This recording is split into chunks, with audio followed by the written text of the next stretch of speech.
You're tuning into Black and White Sports on YouTube. The no-holds-barred truth on sports. The main event starts. All right, Black and White Sports supporters. Well, let's talk about the Washington Redskins because we got more words from Trump supporting the change back to the Redskins. And we've also got something very important that's going down involving the D.C. Council and the Redskins' new stadium. That's about to come to a vote, like now, right now. And they're trying to get a move on this and get the vote in. This is going to get so interesting because there's so much fire burning right now around the Redskins coming back. A little fire going around the Cleveland Indians, too. Just putting that out there.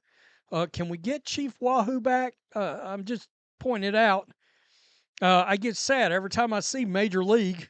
I mean, seriously, I'm like, God, man, that's good old days. That's good old. Can we get some Carlos Viagra up in this bit? Some Albert Bell, anybody? Question mark. Joe Carter, Pete O'Brien. Yeah. Oh, man, Cleveland Indians. Great name, great logo. The D.C. Council will take its initial votes Friday on the $3.7 billion deal to bring a Washington Redskins football stadium accompanying mixed-use development to the RFK Stadium site. A massive financial investment from the city involving upwards of $1 billion in public funds and more than $1 billion in tax breaks for the football club.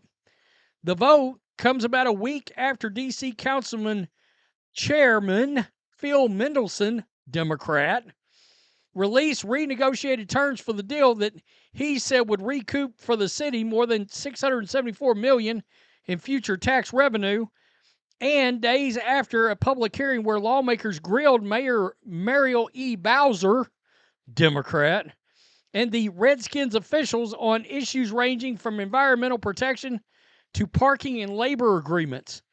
The council's initial approval of the deal would bring Bowser closer to her decades-long goal of redeveloping the RFK site. The project required years of lobbying in Congress, which finally approved the land transfer in a midnight vote in December. Bowser's revelation of the $3.7 billion deal with the Redskins kicked off months of fierce debate about how much public funding should go to support the football stadium, as Bowser framed the deal as a generational economic opportunity for the city, while stadium skeptics questioned the return on taxpayer investment. As is typical for D.C. Council legislation, the bill must be moved out of committee and then requires 2 votes from the full council to pass. The legislation can be amended between votes, and the final vote is scheduled for September. Friday's vote is happening on an unconventionally fast-track compressed timeline.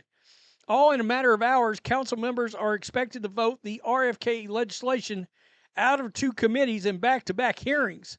Then we'll hold an immediate legislative meeting to vote on the bill in the first vote. The council's unusually fast action on such a major development project largely appears to be the result of broad pressure campaign directed at lawmakers by the mayor and pro-business allies to move a $1 billion bill quickly to avoid the remote possibility of the Commanders walking out on D.C., which the team has called its ancestral home. President Donald Trump also made a brief appearance at the debate. Wow. After threatening to intervene in the deal if the Commanders didn't change their name back to a dictionary-defined racial slur against Native Americans. Thanks, Washington Post. They literally wouldn't use the word Redskins. God almighty. Oh, man, I should have found a different source for this.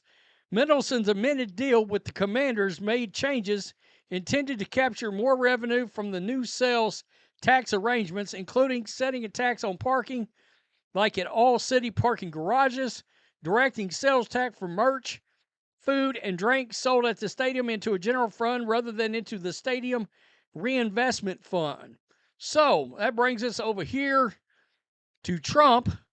he was asked about all this yesterday, at least about the Redskins and the Indians' name. Mr. President, sports fans have been very supportive. If you go back to the original names of Cleveland Indians, the Washington Redskins. Oh, I love that. I love the sound of that. Well, I do the Washington Redskins. I think they should do it. I told the mayor and I told people that they should bring back the name. If they bring back the name, you'll have a lot of excitement. And, I mean, Cleveland Indians, how about that? That was an original franchise, 1903 or something, 1906, an original, the Cleveland Indians. And what do? They changed the name from Indians. What's wrong with the word Indian? You know who is upset about it? The Indians are upset about it. They're upset about Redskins, too. So Redskins, I guess you'd say it was a little bit lesser of a case, but people want to see the Redskins, and the Indians want to see the Redskins back. No, I recommend it. I was asked that question the other day. The Washington Redskins, it's a fabled franchise. And now, I don't even know what the hell their last name is. What are they, Commanders or something? Is it Commanders? It's not a good name. It's not a good name. By the way, if they bring back the name. How about Triple H? Right here, the WWE. He was part of this athletic sports situation they were talking about yesterday. So it was pretty wild to see Triple H just show up out of nowhere. But there he was. I was like, wait a minute. Why is the lead man over at the WWE randomly standing around Trump, hanging out? Doesn't shock me. Doesn't shock me. I mean, look, I figured it was probably some support there if you wanted to know the absolute truth.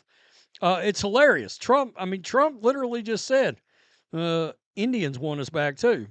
He didn't mean the Cleveland Indians. Indians want the Indians' name back and want the Redskins' name back. You know, these days, Native Americans. Trump doesn't give a bleep. I mean, seriously. He's not wrong. He's not wrong. There's so many different organizations out there right now that are like banging the drum. You know, we're talking, polls have been done. 9 out of 10 Native Americans / Indians fully agree with having these names restored, and they're not offended by the names. What are we doing? What are we doing?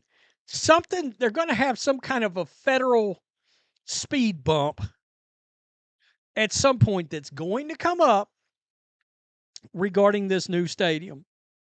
That is why Josh Harris is preparing the rest of the ownership group, and they better prepare the sponsors.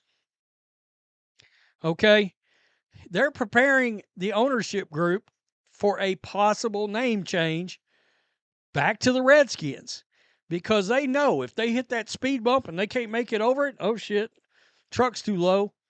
Can't get over that speed bump. Oh, here comes Donald Trump. He's got a jack for you. Boom. Oh, he got you over it. You want to be paid? Oh, your pay is the Redskins' name. Yeah. That's what Trump is counting on. When they start running into speed bumps, federal speed bumps, of which there are a couple, as I've been looking into this, Trump will agree to get them over the hump if the Redskins' name is restored. Pretty simple, makes sense to me. We talked about this on our member stream this morning, and it was like, when you got like Muriel Bowser saying she doesn't have a real big issue with the name, she's worried about getting the stadium done, blah, blah, blah, then this thing's going to happen. The Democrats can't even act triggered over it anymore. Tell me what you think. Peace. I'm out. Till next time. Before we jump in, make sure you go to our merch store, our Make Basketball Great Again shirt, and our newest shirt that just came out. Both shirts are brand new. The American Flag Skull Fever Enforcer shirt. And use promo code CC22 for 20% off. Thanks for watching the show. Be sure to like, comment, and subscribe. Be sure to tune in next time on Black and White Sports.